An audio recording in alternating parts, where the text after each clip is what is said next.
Salut à tous les amis, j'espère que vous allez bien. On se retrouve ce soir pour débriefer le match entre le Barça et le Paris Saint-Germain, match à Montjuïc, J2 de phase de Ligue des Champions. On va revenir sur le match, les 11 mis en place, etc., etc. Mais juste avant, petit instant promotion. Aujourd'hui, je vous présente Oli. Bon, tu vois, ce moment où t'as fait un foot avec tes potes, que t'as plus d'énergie, bah t'as juste envie de te prendre un soda. Bah moi, ce que je fais personnellement, c'est que j'ai trouvé une alternative beaucoup plus saine, et franchement, ça change tout. En plus, le truc, c'est ultra simple, hein. En 2 gestes, c'est prêt, pas besoin de se prendre la tête. Tu verses le mélange et directement, t'as ta boisson. Donc ça t'apporte des vitamines, de l'hydratation et un petit boost de bien-être qui fait du bien dans la journée. Perso, ce que j'aime, c'est que ça s'adapte à tous les moments de la journée. Après une séance de sport, après un foot, même au bureau, quand j'ai un petit coup de mou et que j'ai besoin d'énergie, ça me rebooste. Et même le soir, tu sais, t'es tranquille devant un match du Barça, en train de t'énerver ou pas devant la flic team, bah après, perso, je prends ça. Après, mon préféré, c'est l'Ice Tea. Bref, si tu veux te faire une idée et que tu ne sais pas par quoi commencer, je te recommande les packs découvertes. C'est un bon moyen de tester plusieurs saveurs. Et en plus, avec mon code promo, tu as 10% de réduction sur tout le site ou 5 € offerts sur la première commande avec mon code promotion en description. Je vous mets tous les détails. Perso, c'est Barça 5, mon code de promo, donc profitez-en. Il y a également le code Barça. Je vous mets tous les éléments dans la description de cette vidéo avec le lien, etc. Bref, c'est parti pour la vidéo de la journée. C'est parti, on débriefe donc ce match, cette défaite du FC Barcelone sur le score de 2-1 contre le Paris Saint-Germain. Donc un match à Montjuïc à domicile. Alors, sur la première mi-temps, globalement, on a vu le Barça qui est rentré avec de bonnes intentions. Pendant les 25 premières minutes, le Barça était même dominant avec un gros contre-pressing, beaucoup de situations créées. On a eu la situation avec Lamine Yamal sur la passe pour Ferran, où il y a un gros sauvetage de Zabarni au début du match. Il y a eu également le but, la concrétisation de ce que le Barça a mené dans le jeu. C'était plutôt logique. Le 1-0, le but de Ferran Torres sur un très bon travail collectif amené par Rashford. Globalement, tu te dis à partir du 1-0, le Barça est supérieur, ça joue bien, contre-pressing plutôt efficace. Le Barça est à 2 doigts de provoquer un penalty par Eric Garcia. Finalement, il n'est pas sifflé. Ensuite, à partir de ce moment-là, gros temps faible du Barça. On voit De Jong qui fait une faute en retard sur Nuno Mendes qui aurait pu être sanctionné avec un rouge. On perd beaucoup de ballons, on n'arrive pas à sortir les ballons comme on le fait d'habitude. Et là, le Paris Saint-Germain monte en puissance. Le Paris Saint-Germain amène beaucoup plus de choses. Pourtant, au niveau du 11 mis en place par Hansi Flick, c'était plutôt un 11, on va dire, avec quelques changements, mais beaucoup de volonté de presser avec un Ferran Torres plutôt qu'un Lewandowski en neuf, avec une défense centrale, Koubarsi et Eric Garcia pour relancer le ballon de manière correcte comme ils le font d'habitude. Donc c'était plutôt un 11 sur le papier qui était plutôt normal, pour être honnête. Gérard Martin était présent parce que Baldé n'était pas prêt. Mais globalement, le 11 était plutôt compétitif et tu t'attendais à un 11 de la sorte. Et en face, tu as une équipe du PSG qui avait également des absences, voire plus d'absences de poids parce que leur trio d'attaque était absent sur le 11 titulaire et même Neves n'a pas joué au milieu de terrain et a été remplacé par Zahir Emery. Donc avant le match, tu sais que le PSG a quand même une défense très bonne. Tu le vois avec Nuno Mendes, Hakimi, c'est très solide. Un milieu de terrain, Vitinha, Zahir Emery et Fabien Ruiz, sur le papier, c'est plutôt intéressant, même si ce n'est pas la même chose avec Neves en plus. Et en attaque, à part Barcola, qui est quand même un bon joueur, t'as des jeunes. Et tu te dis, bon, le Barça est censé quand même dominer cette équipe du PSG.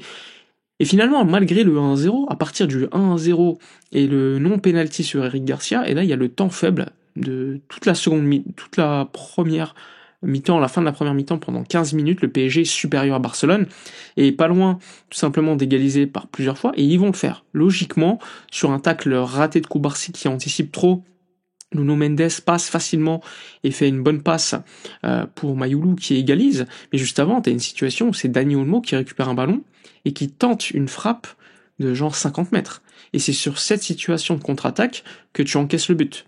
Donc ça, c'est également un truc qu'il faut noter. Des erreurs parfois largement évitables et tu te mets dans des situations où tu te fais punir parce que lors des grands matchs, face à des gros adversaires, le moindre détail, tu peux te le prendre tout simplement. Donc une équipe du PSG qui a largement mieux fini la première mi-temps, qui aurait pu même marquer un autre but avec Barcola, qui en a une ou deux où il rate, franchement, il peut mieux faire.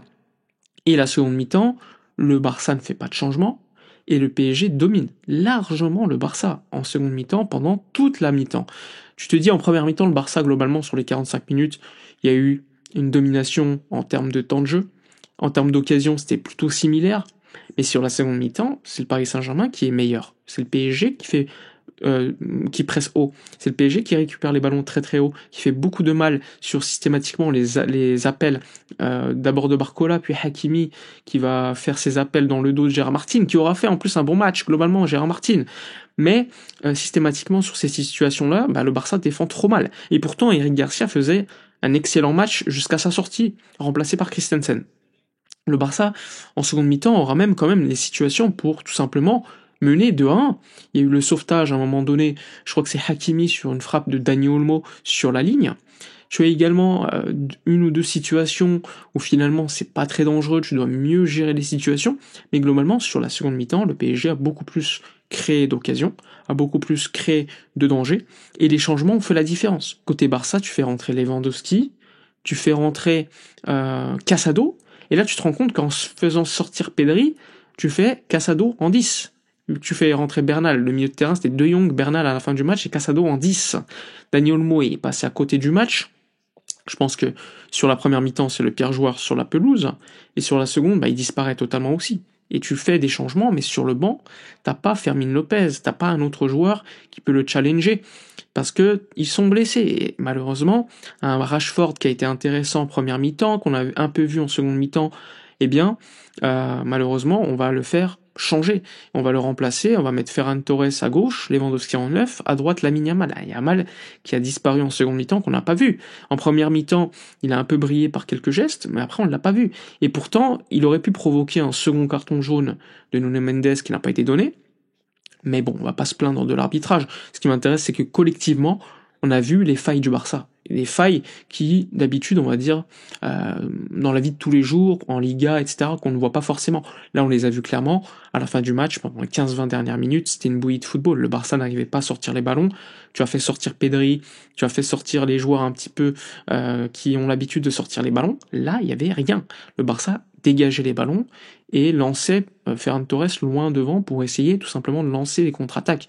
C'était un petit peu ridicule et à la fin tu te fais punir sur un alignement où là aussi Hakimi qui fait le bon appel et ensuite Gonzalo Ramos qui attend en numéro 9 d'abord hors jeu, puis ensuite il attend que Hakimi fasse le centre, puis ensuite à la limite il marque le 2-1. Ce qui est problématique également, c'est que t'as pas de gardien. Alors Chesney n'y est pour rien, on va rien dire.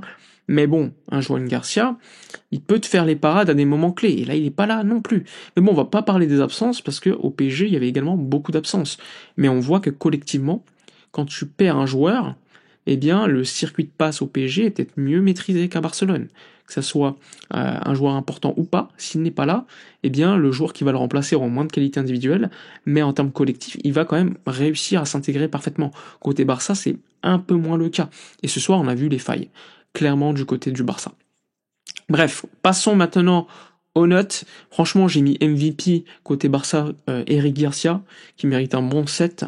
Le reste, franchement, j'ai mis des notes pour certains peut-être un peu trop généreuses, mais globalement, c'est un petit peu la sensation que j'ai eue. Avec un Dani Olmo qui est passé à côté du match, pour moi c'est le pire joueur de l'équipe. Rashford, Ferran qui ont fait ce qu'ils pouvaient. Ferran aurait pu marquer un doublé, mais bon, le premier but tu peux rien faire. La première situation, il y a un bon sauvetage de Zabarni. Ouais, globalement, rien à dire. Globalement, le Barça au milieu de terrain a eu énormément de mal avec la sortie de Pedri. Dès qu'il est sorti, on a énormément souffert. Et tu vois que c'est lui l'homme clé de cette équipe. Et tu as besoin par moment de le faire reposer. Bref, voilà globalement pour ce débrief, une victoire méritée du Paris Saint-Germain sur le score de 2-1. Une équipe du Barça qui souffre de sa première défaite. Alors c'est rare, le Barça, sous Hansi Flick, perdait quasiment jamais en Ligue des Champions à domicile. Bon là c'est une première je crois, et on va dire que c'est plutôt logique sur le papier, parce que vu le match qu'on a vu, le PSG était supérieur. Bon, j'espère que ça aura permis à Barcelone et à Hansi Flick de pouvoir apprendre du match, à s'améliorer, à travailler sur certains éléments et récupérer des forces en présence, surtout au post-trêve international, parce qu'on a vu Baldé revenir. Mais bon, on voit que en termes physiques, le Barça était fatigué en fin de match. Voilà globalement pour le débrief. Dites-moi dans les commentaires votre MVP côté Barça. Pour moi, c'est clairement Eric Garcia. N'hésitez pas à liker, commenter, partager. Moi, je vous dis à la prochaine et d'ici là, comme d'habitude, portez-vous bien.